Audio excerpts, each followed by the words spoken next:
really being intentional about what we're making as artists, especially in a time like today. I think it's really important, if you are going to be putting things out in the public space, to have messaging that's impactful to other people.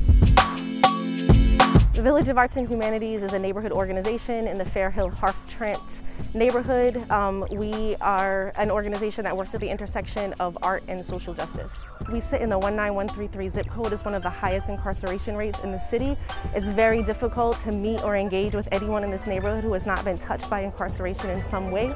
I was locked up at the age of 14. I was locked up and charged as an adult. I was 17. I was incarcerated for 4 years. The Care Not Control campaign is a coalition of organizations and young people who are working towards ending youth incarceration in Pennsylvania. There's a significant amount of people who are across the state investing in restorative justice, diversion projects, and really looking at new investments and looking at life-affirming institutions and life-affirming alternatives for young people who are engaged in the system. What do you think would have been a better approach for the system to deal with you and others that may find themselves in the same situation? Give me something in the community. I didn't have to go to jail.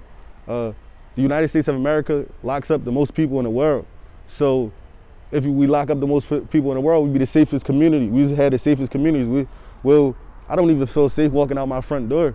So obviously prisons isn't working. So what would have helped me at the age of 14 and 17 is investment in my community organizations, and where I could go play basketball, or if I was an artist, I could invest in my artwork instead of just sending me to jail, sending me 6 hours away from my family with no sense of communication. It traumatized me, and I was only a kid. What was it about the atmosphere, what was it about the system that made you say, like, this is something broken here?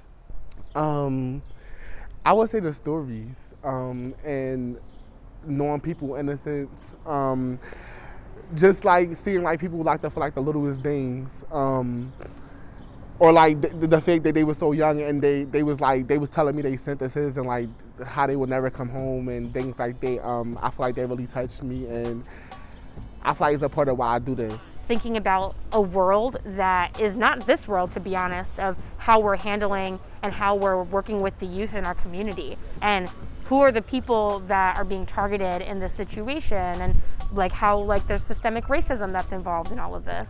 So I think just like really being intentional about what we're making, specifically with the messaging about ending youth incarceration and finding alternatives for the youth that are involved in this. Now, you worked with some of the young people on this project. What role did they play? So I would say like they are the heart and soul of like this whole thing.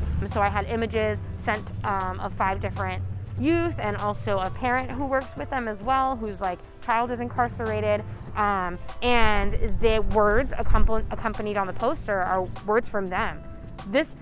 I play a part in this so minorly, in the sense that I have a talent that I'm so happy to be able to put out there and to help with, but it is the work that they are doing, and it is the words that they have and their experiences and their efforts that are what matter in all of this. We have been for many, many hundreds of years doing one thing.